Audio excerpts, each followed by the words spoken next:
We're live with my colleague Dan Moyane. Dan, I understand that you are with the chairperson of the ANC in KZN, Sponiso Duma. I wonder what he thinks about the results and what's been happening with KZN in the last 5 days. You are right, indeed. Let me ask him that first question there. Good afternoon. I've got with me here, as you said, Sponiso Duma, the chairperson of the ANC in KwaZulu-Natal. So Masigo says, I must ask you first, what do you make of the top 7 results in the way that the nominees or the preferred candidates for the different roles from your province did not make it? But then, good afternoon to your good self and your viewers at home. I'm sure you've heard our provincial secretary and the spokesperson. We rally behind the vision of the new elected leadership. We embrace the result. The ANC is the winner. And I'm sure you know the issue of the contest. And we don't characterize the issue of victors and vanquished. We hope the elected leadership will embrace those who are contesting the space. That's the democracy of the ANC. That's how we grew up as the movement. What are the lessons for you in KwaZulu-Natal that this is a second conference that I'm aware of since 2017, that there's been no senior leader of the African National Congress from KwaZulu-Natal in the top echelons of the leadership of your party? I'm sure you're all aware that when you go to a conference, anything can happen because we are a unitary organization and we've got 9 provinces, so it's always nice when you are represented in the leadership, but it does not automatically mean that KwaZulu-Natal has a space. KwaZulu-Natal has a fair chance of always being part. I think we've contributed in the movement in the past without being part of the top 6 or the top 5 at some point in time. So it is always critical that let us also demystify that KwaZulu-Natal should be represented, because other provinces have not been represented for quite some time and there is no complaints. But although KwaZulu-Natal is critical and strategic in terms of size, in terms of populace, because... And in terms of numbers within the party, you had the single largest contingent of delegates here. Very true. Although we understand the issue of, we are not majoritarian in our nature, that because of numbers, ours was the issue of quality. In 94, Praten, we won or attained political veto, but it had no bearings on the economic outlook of Africans, blacks in particular. So it means that we want more people to own the means of production. We want more people to be part and parcel of the ownership pattern of the economy. Yeah, are you going to do some introspection as a provincial structure of the ANC in KwaZulu-Natal as you move ahead? Yes, you are rallying behind the new leadership because it's one party and you are all disciplined cadres, as you've said, of the movement. But are you going to do some introspection? It is critical that you must always check the hindsight. The reality is that if you've got a biggest delegation, you become the blind spot of the conference. So you just have to manage the optics of the conference as well. Of course, we must unite. What is critical that I'm sure from 2007, you have seen the type of membership we recruit in the organization. It is also as critical that go back to basic, bring stabilization, create stronger branches of the ANC, give them political classes, induction, so that when you say we are the lead of a society, they are able to lead. They are an advanced detachment if you lead in the... So you want to improve the quality of the cadre? That's what you must do, the cadre of a special type, because from 2012 was a year of a cadre, and we have not developed that type of a cadre. Yeah, and you haven't really delivered what you set out to do in 2012 in terms of cadre development, as my colleague Masigo Ratlaka has pointed out here to some of your comrades. Very true, very true. I think we are going to improve with time, because the evolution, the issue of current system, we are dealing with the establishment, with the status quo. ANC has been a ruling party for quite some time, but remember the contradiction, we are not a ruling class. So it means the liberation character amongst the ANC or in the organization must be strengthened as well, because we can't be focused on government, not service the liberation character of the ANC. Otherwise we are going to lose our analysis as the movement, so that we must create new ideologues. We must develop pattern of creation the issue of ideology in the process of empowering the society. Yeah, political freedom was won in 1994, as you said, but there's still challenges around social freedoms and economic freedoms. And KwaZulu-Natal plays a very important part in the country's economy, as we all know, in terms of contribution as well to the GDP. Do you think this new leadership, I mean, we are still currently busy electing the additional 80 members of the National Executive Committee. Do you think you will be able to craft these new policies going forward in a way that will guarantee the party victory in 2024?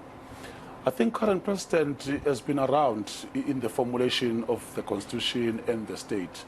Comrade Mbalula is the former leader of the ANC, he is a product of the ANC Youth League. And the society is becoming younger and younger. It means that you must also embrace new ideas, new scope. I think this leadership will try, but it will depend on the type of resolution, which is why that because of poor registration, we have not dealt and zoomed on the cohesive analysis of policies of the ANC and the implementation. Yeah, so the registration delay affected the need for substantive engagement. Very true. Something must be done. Just call a special NGC where you are just going to advance, call the ideologues, establishment, create nice teams within provinces that are going to entice the element of umkhabul. Copy the Cuban style, copy the Chinese methodology of meritocracy, even if it means that few but better in some areas. Just give the proper depth Is it of possible? leadership. Do you think it's possible that you can do the meritocracy part? Because for quite a long time now, we've seen politics of patronage in terms of deployment, for example, of cadres of the ANC in different spheres of the political and national life. I think we must just deal with the issue of ideological superstructure first, the issue of media, the issue of judicial system or justice, the issue of education system, the issue of religion. We must just go to those nexus, revisit them and change them. If the education system has not been visited, then the issue of patronage. What kind of change would you like to see with the media? I think the media, at this point in time, we consume what comes from the media. Do we have a type of media that is transformational in the agenda? The answer might not be no. You find that the media in some strategies is giving us what we must listen towards the issue of capitalism in the way. Like, for instance, driving advertisement of first world countries as if they are good thing. Let's take for the instance of cold. Go to the issue of climate condition, the global warming. China, German these days, they are stockpiling our coal, yet they are advancing the issue of just transition. So it means that what we are being fed is not a reality. So the superpowers are still accumulating more, and the media is not willing to tell us that. But you're not advocating for control of the media. No, we are not. Let us not censor the media. There is no need. But the type of media is the type that must understand the character portrait of South Africa as a country. We are developmental in nature. Don't dramatize if so and so has not done a good job in a rural community, but don't dramatize it if it hasn't happened. So I'm talking about the issue of private sector. If they eat or steal billions, the media does not go to the deeper analysis. Steno, for instance, but if it's just someone in Alexandra who stole 500,000, it's bad, but it will be dramatized. It will be terrible more and more. I would guess that it's because it's public funds. If you are entrusted with public funds, the taxpayers' money, there's more sensitivity than if it's your own money-making enterprise as a private company. How do you respond to that? I would respond by saying that if we had adequate time, I was going to give an analysis because I'm in government. Take, for instance, the issue of 2010 World Cup, for instance. Those companies... The construction issue. The construction issue. But the competition tribunal found them guilty. They were not fined. They did not pay anything. They were not blacklisted. Those owners, those directors. So I'm talking about it. Although this conference must also address some of those imbalances, because I wouldn't want to pretend that if you empower blacks, it must be equivalent to corruption. Empower blacks. Don't be apologetic.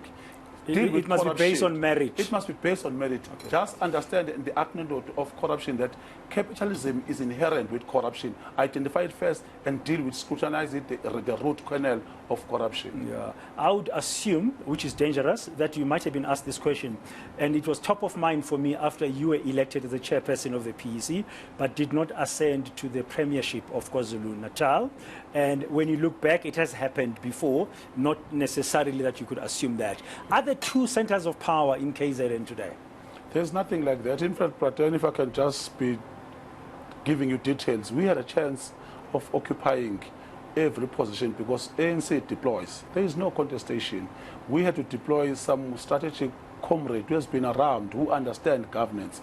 Because what is also critical in KwaZulu-Natal, you want a type of a leader who is able to mobilize communities, who can go in advance. There are some things. In fact, if we're talking off the beat, I was just going to tell you, we find that court of law. But you can say it there. No, I'm not going to say it's not something that is bad, but it's something that can be the sensitive matters. Okay. But you'll find that the chairperson of the ANC can be found in those areas campaigning. But if you're a premier, because you are bounded by certain laws, then you can't. So that is why we have to balance those equations. Okay. We are complementing each other with Comrade Nomusa. She's the deployee of the ANC, and we are working together nicely because I'm part of the executive as well. Now, back to this conference, at the start of it, you had parts, and I was sitting there inside the plenary with some of the KwaZulu-Natal delegates, and we saw that attempt to disrupt. And we saw you standing up on stage, engaging with Begicele, with the chairperson, Gwede Mantashe. Going forward, how do you want that to be addressed? I think at the background stage, initially when we talk about the type of a member of the new ANC renewal project. Who do regard as someone who must join the ANC? The recruitment process, do we just take on random basis? Do we debrief the members? I think it's what is critical because from the issue of the leadership, I'm sure you are aware that we have not had the SGO. So it means that there is a lack in the process. Yeah, for quite some time. There's some deficiencies. So let us not be hard and be harsh with those because you might find that they join the ANC that is divided and they are currently thinking that is the ANC without understanding the proper moral ethos of the ANC that when the elected leader is addressing, we all listen attentively. You don't think they should be disciplined? Disciplining is okay, but we are short-circuiting the process. Would you resolve for disciplining those who were singing, were chanting, were raising their hands? Probably no. What you must do, debrief. Mukhabulo is what is required most because you can just discipline those 2 or 3 guys. Will then be a means to an end of that process? No. Be thorough. Embrace the element of unity in the organization. Yeah, unity is proving to be elusive. I mean, from the 80s and even the 70s, in January 8 statements, even under Oliver Reginald Tambo, the ANC will say, well, unity in action, unity of purpose, and there's unity and renewal. You're still battling. Why is it, from your perspective, as a senior leader in the movement, that unity seems to be eluding the party? I think it's the issue of society spectra. ANC is not a monolithic organization. We are also influenced by what is happening in the society. Take the NGOs. In the 70s, we had strong NGOs, civic organization, or in the 30s, 40s. But of late, you find that we've been disintegrated. We all think that the ruling party, ANC, could do anything, which is not even the ruling class, because there is ideology component of superstructure, which is not on. So I think we must just go there. Also demystify the issue of a new challenge in the society. Let us be frank with it. Who is feeding our information? Okay. So let us do. Okay, my last question to you, because I know you need to go and attend to other matters. The current, I'm using this word loosely, the current legal spat between the former president, Jacob Gedleyihlekisa Zuma, and the current president, Matamela Cyril Ramaphosa. You, inside the ANC, as a leader, and you look at it, how do you feel about this? What do you think about it? I think what critical, but then those who are the leaders of the ANC, the incumbent, the predecessors, they must always embrace the understanding that they become the heritage once they are no longer leaders. So I think it's critical that all our leaders, Comrade Zuma, Comrade TM, Comrade Kgalema Motlanthe, Comrade Matamela, must just sit down. They are the eldership of the ANC. They are the leader of the society. We mostly are influenced by their posture, their behavioral pattern. At this point in time, I think they could still lead the ANC.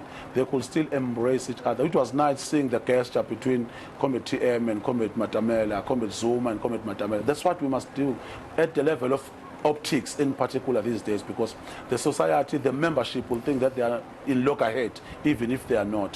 Thank you very much for your time. I've taken too much of your time because I know you've got other pressures, but we welcome it. That's Sponiso Duma, the chairperson of the African National Congress in KwaZulu-Natal. We'll continue bringing more reaction, more discussion, more analysis live here at Nasrec, the venue of the 55th National Conference of the African National Congress. Today is supposed to be the last day. and part of what they are doing, besides listening to the reports from the various commissions, is also to elect the additional 80 members of the National Executive Committee of the party. We will return shortly together with my colleague Masigo Rahlaga, who is standing by in our studios in Hyde Park. Stay with us.